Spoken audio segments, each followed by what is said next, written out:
Don Bosco, as a seminarian, had a vivid vision where he saw himself hunched over scraps of torn fabric, sewing them together piece by piece. And this was a sign of his vocation, which was nearly lost due to a deck of cards. The Miracles and Prophecies of St. John Bosco, a project of America Needs Fatima. I'm your host, Adrian Fonseca. Subscribe for new episodes every Monday, Wednesday, and Friday. Welcome to the Miracles and Prophecies of St. John Bosco. I'm Adrian Fonseca. These videos exist to share timeless wisdom from St. John Bosco that can inspire you to grow closer to Christ and Our Lady.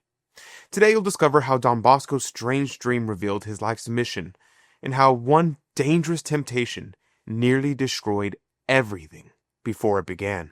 So let me ask you, what small habit or distraction is preventing you from fully embracing the mission that God has for you? Keep that question in mind as we dive into today's story. And later in the video, I'll tell you about something special that connects you directly to Don Bosco's mission through our daily masses and rosaries. But first, let's get into this incredible story. Don Bosco was a gifted seminarian, sharp in philosophy, respected for his discipline, and known for his steadfast virtues.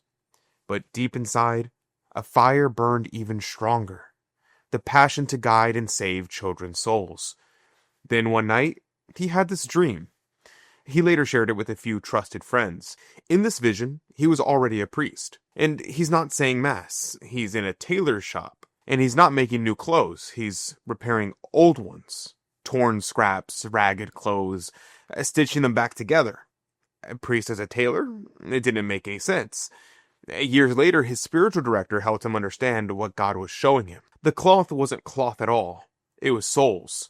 Those torn, discarded boys from the streets of Turin. God was calling him to patch them back into the church. But here's the thing. While God was preparing him for this mission, there was a temptation creeping in that could have destroyed everything. The seminary allowed games for recreation.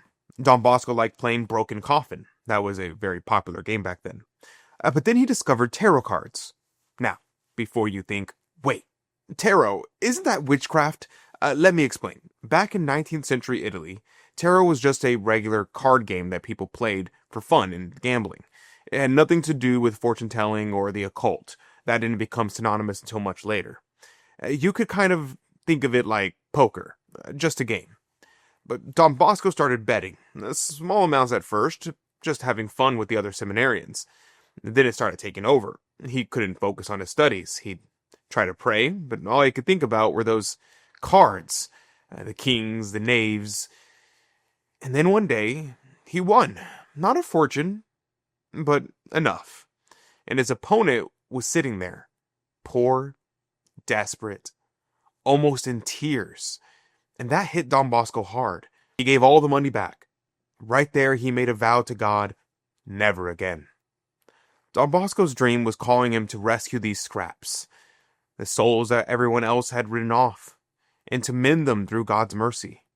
But first, Don Bosco had to get control of himself. If cards had enslaved him, the oratory would never have happened. All those thousands of boys he saved, they would have been lost. The lesson is clear. If we don't master our passions, we can lose everything that God has planned for us. Don Bosco never forgot that lesson. Years later, he's a young priest, leading spiritual exercises at a parish. After dinner, some priests invite him to play cards. He smiled politely and declined. When I have nothing else to do, I will play tarot. They laugh and put the deck away. But Don Bosco, because he loved souls so much, he quietly took the cards and put them in his bag when nobody was looking. That night, two priests go looking for the cards. They can't find them. They're whispering in the hallway, frustrated. Suddenly, Don Bosco's voice comes from behind them. Go to bed, gentlemen. Sleep will serve your souls better than cards. He wasn't angry. There was humor in his voice, but also real concern. That's who Don Bosco became. A tailor of souls.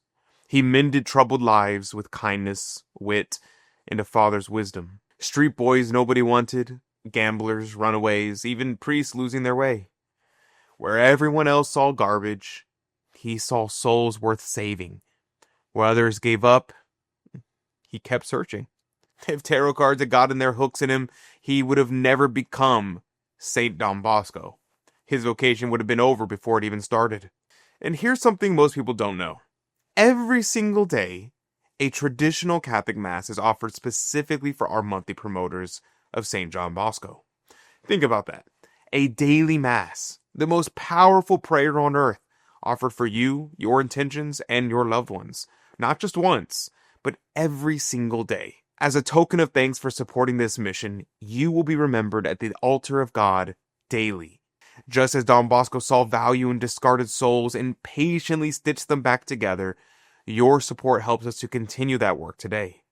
So click the link in the description box down below to become a monthly promoter of St. John Bosco. The same opportunity is before you today. What will you choose?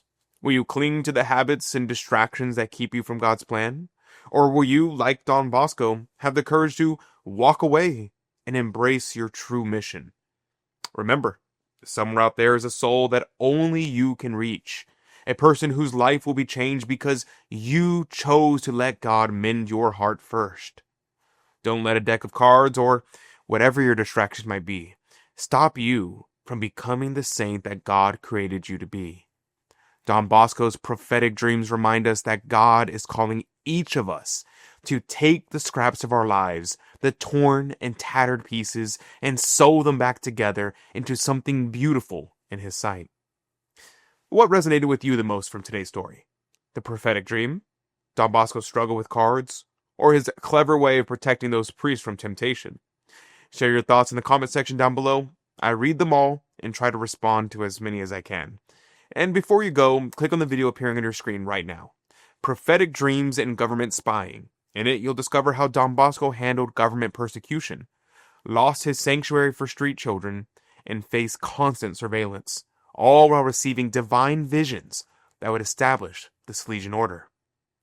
It's a powerful reminder that God's voice often becomes clearer during our greatest trials. And click on it now. Thank you for joining me today. St. John Bosco, pray for us. May God bless you, and Mary Immaculate keep you under her mantle. God love you.